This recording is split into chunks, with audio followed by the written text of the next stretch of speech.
میرے پاس کوئی حفاظی سامان نہیں تھا اور مجھے جو ہے وہاں پہ میری طبیعت خراب ہونے لگی، تو اس بہاف پہ پھر میں نیچے آیا دوبارہ. میں نے آن کے ریسکیو والوں سے مدد مانگی. کسی کے پاس کوئی ماسک نہیں. بہت کوشش کی کسی کو اپنے ساتھ اوپر لے کے جاؤں، میرے بھائی کو بچا لے، کیونکہ میرا بھائی بول رہا ہے میں ریمپ سے بہت قریب ہوں، پہلا بھائی میں اپنے بھائی کو بچا لوں. لیکن کوئی میرے ساتھ نہیں گیا، کوئی ماسک مجھے نہیں دیا گیا. اس کے بار بار فون آ رہے تھے بھائی ہمارا دم گھٹ رہا ہے، یہاں پہ ہم سے یہاں سے نہیں نکلا جا رہا، اندھیرا ہے، دھواں ہے، ہم نہیں نکل پا رہے.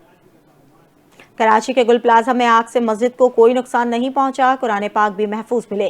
ریسکیو حکام کے مطابق گل پلازا کے پہلے فلور پر قائم مسجد کلیئر کر دی گئی. پہلے فلور پر مسجد میں کوئی شخص نہیں ملا. ریسکیو کے مطابق مسجد کے ریک میں موجود قرآن پاک کے تمام نسخے محفوظ رہے اور ایک بھی قرآن مجید نیچے نہیں گرا. مسجد میں بچھائی گئی دریاں اور دیگر مذہبی سامان بھی اپنی حالت میں موجود پایا گیا. کراچی میں گل پلازا میں خوفناک آگ لگنے کے واقعے کے بعد کوئٹہ کے 4 منزلہ اچکزئی پلازا میں آتش زدگی کا واقعہ پیش آ گیا. فائر بریگیڈ حکام کے مطابق پرنس روڈ پر واقع پلازا میں لگنے والی آگ پر چند گھنٹوں کے بعد قابو پا لیا گیا. چیف فائر آفیسر کے مطابق فائر بریگیڈ کی 3 گاڑیوں نے آگ بجھانے کے عمل میں حصہ لیا. آگ لگنے کے باعث عمارت میں کرنٹ پھیل گیا، جبکہ قریبی لگا ہوا ٹرانسفارمر بھی متاثر ہوا، جس پر کیسکو حکام نے حفاظتی اقدامات کے تحت علاقے کی بجلی بند کر دی. چیف فائر آفیسر کے مطابق آگ شارٹ سرکٹ کی وجہ سے لگی. پلازا میں برتن اور جوتوں کی دکانیں قائم ہیں، جبکہ اس کے قریب لیپ ٹاپ کی مارکیٹ بھی موجود ہے. تاجر برادری کا کہنا ہے کہ پلازا میں 200 سے زائد مختلف دکانیں ہیں. ڈپٹی کمشنر کوئٹہ مہر اللہ بادینی نے میڈیا سے گفتگو کرتے ہوئے کہا کہ آتش زدگی پر قابو پانے کے لیے واٹر ٹینکر ایسوسی ایشن نے بھی مدد لی گئی ہے، جبکہ آگ سے ہونے والے نقصان کا تخمینہ لگایا جائے گا. خیبر پختونخوا میں پائیدار امن کا قیام ناگزیر ہو چکا ہے. افغانستان پرامن طور پر رہنا چاہتا ہے یا نہیں، اس بات کا فیصلہ کرنا ہوگا. وزیر اعظم شہباز شریف کا سیکیورٹی ورکشاپ سے خطاب. کہا قومی سلامتی حکومت کی اولین ترجیح ہے. داخلی و خارجی سیکیورٹی چیلنجز سے نمٹنے کے لیے جامع حکمت عملی اپنائی جا رہی ہے اور دہشت گردی کے ناسور کو جڑ سے ختم کرنے کے لیے ریاست پرعزم ہے. وزیر اعظم نے کہا کہ ملک کی ترقی تبھی ممکن ہے جب تمام صوبے ترقی کریں. اس حوالے سے بلوچستان کو 100 ارب روپے دیے گئے ہیں، جبکہ صوبے میں سولر ٹیوب ویلز کے لیے 40 ارب روپے مختص کیے گئے ہیں. انہوں نے کہا کہ فیلڈ مارشل کی قیادت میں بھارت کے خلاف جنگ میں کامیابی حاصل ہوئی. بھارت کے 7 جہاز مار گرائے گئے اور پاکستان کا سبز پاسپورٹ دنیا میں عزت کی نگاہ سے دیکھا جاتا ہے. اور وزیر اعظم محمد شہباز شریف ورلڈ اکنامک فورم کی سالانہ کانفرنس 2026 میں شرکت کے لیے سوئٹزرلینڈ روانہ ہو گئے ہیں. شہباز شریف 19 سے 23 جنوری 2026 تک ورلڈ اکنامک فورم کی سالانہ کانفرنس 2026 میں شرکت کے لیے ڈائیووس سوئٹزرلینڈ کا سرکاری دورہ کر رہے ہیں. وزیر اعظم کے ہمراہ نائب وزیر اعظم اسحاق ڈار، وزیر اطلاعات عطا طاہر، معاون خصوصی طارق فاطمی اور دیگر سینئر حکام شامل ہیں. وزیر اعظم کی دورے کے دوران اہم سفارتی اور اقتصادی مصروفیات ہوں گی. وہ مختلف سربراہان مملکت اور حکومت اور بین الاقوامی تنظیموں کے قائدین سے 2 طرفہ ملاقاتیں کریں گے. دورے کا ایک اہم حصہ بزنس راؤنڈ ٹیبل ہے. Chief of army staff field marshal Asim Munir کا نیشنل پولیس اکیڈمی اسلام آباد کا دورہ، جہاں ان کا پرتپاک استقبال کیا گیا. فیلڈ مارشل عاصم منیر کو پولیس کے چاقو چوبند دستے نے گارڈ آف آنر پیش کیا. دورے کے دوران انہوں نے پولیس سروس آف پاکستان کے افسران سے ملاقات کی اور پولیس شہداء کی یادگار پر پھول رکھ کر فاتحہ خوانی کی. فیلڈ مارشل نے پولیس کی قربانیوں کو سراہتے ہوئے کہا کہ امن و امان کا قیام پولیس کی مقدس ذمہ داری ہے اور مسلح فوج ہمیشہ بہادر اور باوقار پولیس کے شانہ بشانہ کھڑی ہے. انہوں نے کہا کہ مضبوط، پیشے ور اور عوام دوست پولیس فورس داخلی سلامتی کے لیے ناگزیر ہے اور جدید پولیسنگ اور عوام اعتماد کا فروغ وقت کی اہم ضرورت ہے. صوبے میں جو کچھ ہو رہا ہے اس میں صوبائی حکومت مکمل طور پر آن بورڈ ہے. 14 سال سے ایک ہی جماعت کی حکومت خیبر پختونخوا میں برسر اقتدار ہے. مسلم لیگ نون کے رہنما طلال چودھری نے خیبر پختونخوا میں سیکیورٹی اور دہشت گردی کے مسائل پر شدید تنقید کی. انہوں نے کہا کہ پی ٹی آئی کے دور حکومت میں نیشنل ایکشن پلان 2 تیار ہوا تھا، جس پر تمام سیاسی جماعتیں متفق ہوئیں اور اس کے تحت روزانہ کی بنیاد پر انٹیلیجنس بیسڈ آپریشن کیے جا رہے ہیں. طلال چودھری نے واضح کیا کہ دہشت گردوں سے کوئی ہمدردی نہیں ہو سکتی اور ان کے خلاف کارروائی ضروری ہے. طلال چودھری نے صوبائی حکومت کی ناکامی کو بھی تنقید کا نشانہ بنایا. کہا کہ پی ٹی آئی کی پالیسیاں اور صوبائی حکومت کی نالائقی کی وجہ سے خیبر پختونخوا میں صورتحال خراب ہے. حکومت پر الزام لگایا وہ سیاسی کارڈ کھیلتی ہے اور عوامی تحفظ کے معاملات پر سنجیدگی سے توجہ نہیں دے رہی، جبکہ دہشت گردی کے خاتمے کے لیے مکمل اقدامات کی ضرورت ہے.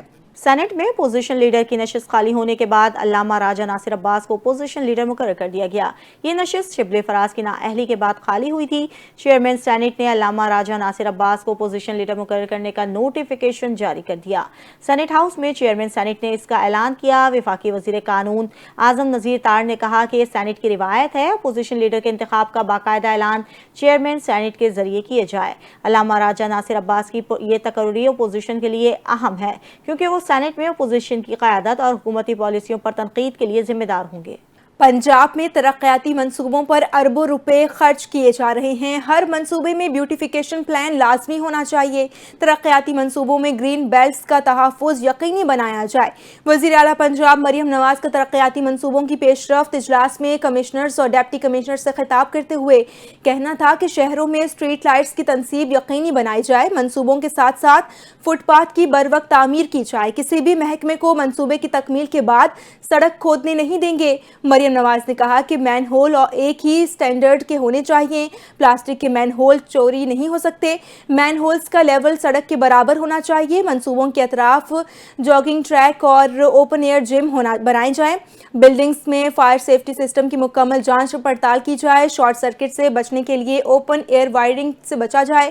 لوگوں کے لیے واکنگ ٹریکس بنائیں۔ ترقیاتی منصوبوں کی بروقت تکمیل کو یقینی بنایا جائے۔ امیر جماعت اسلامی حافظ نعیم الرحمان نے کہا ہے کہ پنجاب کے نئے بلدیاتی قانون پر عوام کی رائے سامنے آنا شروع ہو گئی۔